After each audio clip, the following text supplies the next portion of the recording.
मैं तुम्हें भोजन दूंगी और ना ही तुमसे कोई बात करूंगी। गौरी, मैं बहुत मेहनत से तुम्हारे लिए कमा कर लाता हूँ। क्या फायदा मुझे तुम्हारी कमाई का? मुझे एक आईफोन तो लेकर दे नहीं सकते।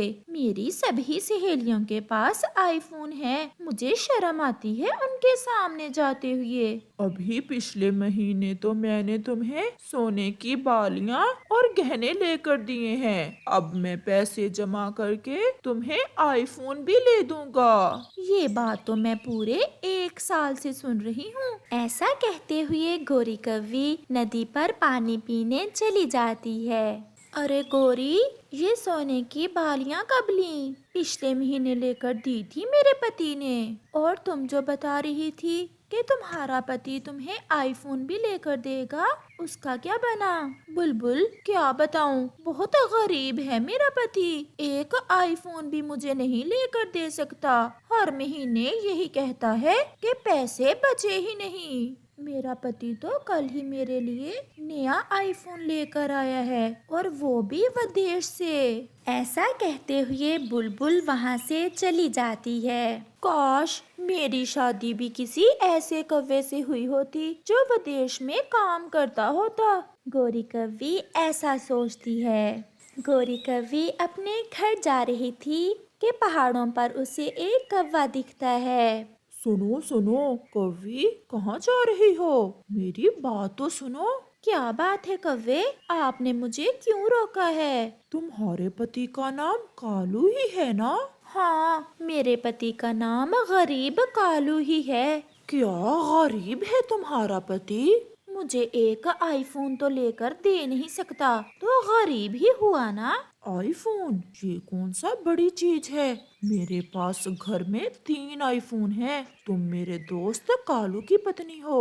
अगर तुम चाहो तो मुझसे एक आईफोन ले सकती हो। ये सुनकर गोरी तो खुशी से उछलती है।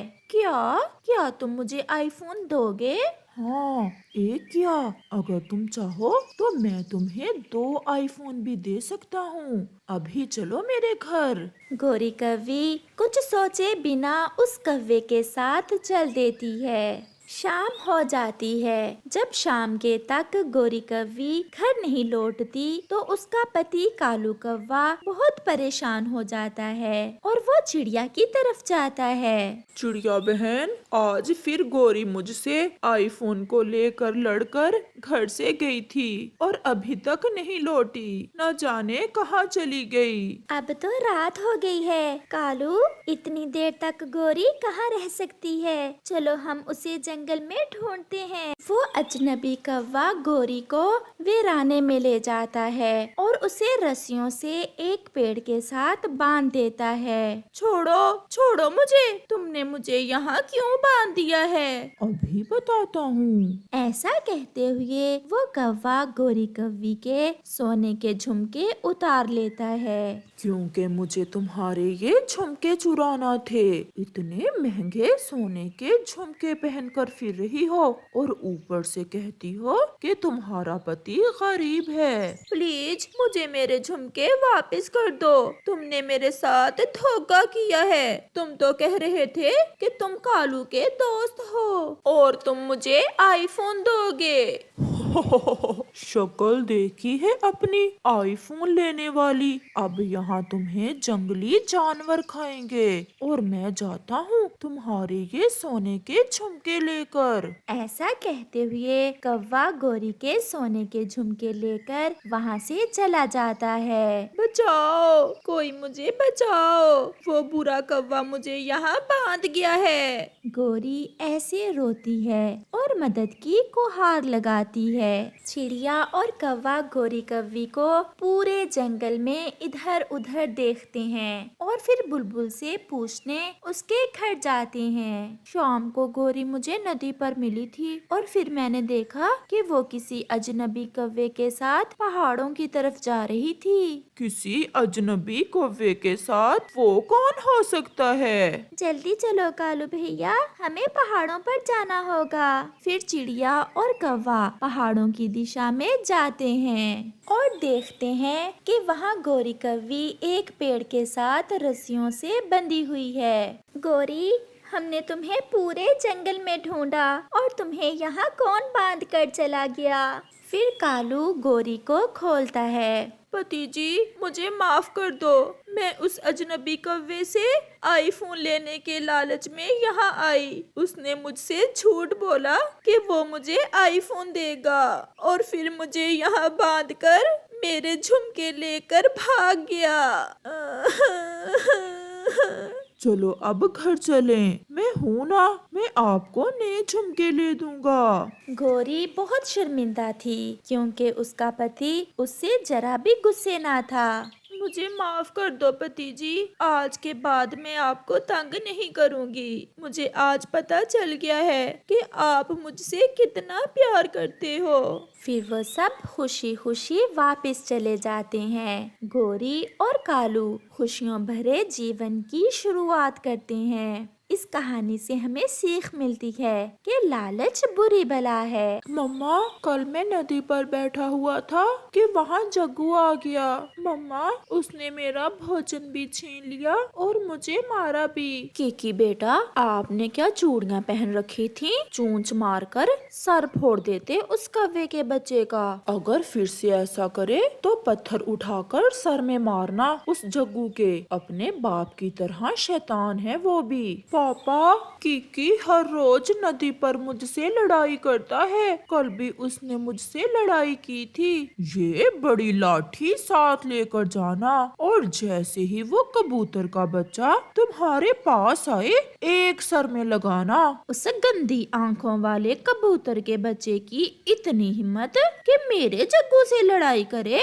जग्गू, अगर आज कोई उल्टी सीधी बात करे तो आंखें ही निकाल देना उस किकी के बच्चे की। मैं देख लूंगी जो होगा। फिर जग्गू नदी से पानी पीने चला जाता है। हर रोज की तरह किकी भी पहले ही नदी पर आया हुआ था।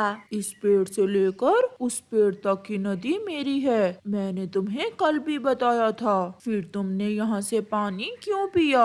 आज मैं तुमसे नहीं डरूंगा। ऐसा कहते हुए किकी एक पत्थर उठाकर जग्गू के सर में दे मारता है। जग्गू के सर से खून बहना शुरू हो जाता है। तुमने मेरा सर फोड़ दिया। मैं अभी अपने मम्मा पापा को बताता हूँ। ऐसा कहते हुए जग्गू वहाँ से चला जाता है। अरे जग्गू, तुम्हारे सर से तो खून बह रहा है, क्या हुआ है? मम्मा, मम्मा, किकी ने मेरे सर में पत्थर मारा है। मुझे बहुत दर्द हो रहा है। चलो कालू, आज उस कबूतर के बच्चे को तो ऐसा सबक सिखाएंगे कि उसकी नस्लें याद रखेंगी। कहाँ है मेरी बड़ी लाठी? कहाँ है? पिताजी, ये पड़ी है। फिर कालू कौवा अपनी लाठी उठाता है और गोरी को साथ लेकर कबूतर के घर की तरफ चला जाता है। कबूतर भैया, मैं थोड़ी दूर बैठी सब देख रही थी। पहले पत्थर आपके बेटे ने ही मारा था जग्गू के। तो फिर क्या हुआ?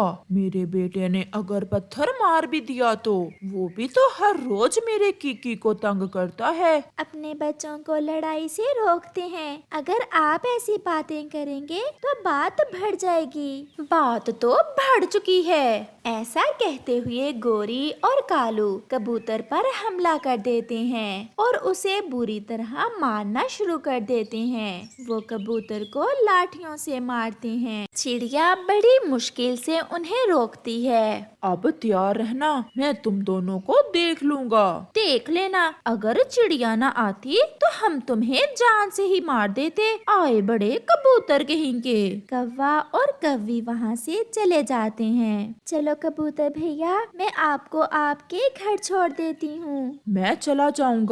ऐसा कहते हुए कबूतर वहाँ से चला जाता है। पति जी, ये क्या हुआ है? क्या किसी से लड़ाई हुई है? लड़ाई तो अब होगी। आज रात मैं उन कौवों का घर ही जला दूंगा। उन्होंने पूरे जंगल के सामने मेरी बेइज्जती की है। किकी बेटा, अगर मारना ही था तो ऐसे मारते पत्थर के जान से ही मार देते उस जग्गू को।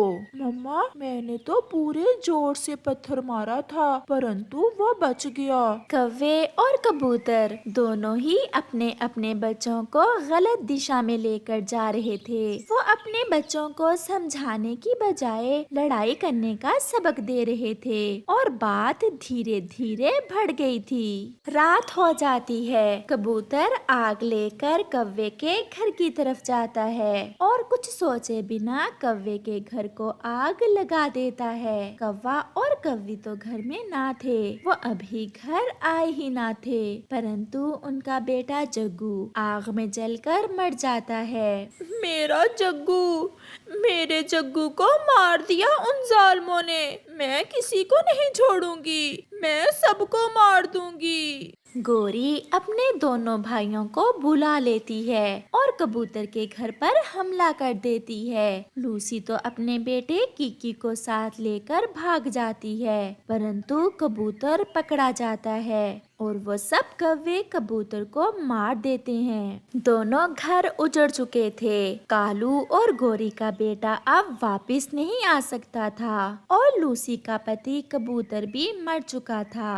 एक छोटी सी लड़ाई जो दो बच्चों ने शुरू की थी, दोनों घरों को बर्बाद कर चुकी थी। प्यारे दोस्तों, अपने बच्चों की छोटी छोटी बात को लेकर लड़ने से बेहतर है कि उन्हें समझाएं, ना कि कबूतर और कौवों की तरह उन्हें मुकाबला करने का भाषण दें, क्योंकि छोटी सी लड़ाई ही कई घरों को बर्बाद कर सकती है।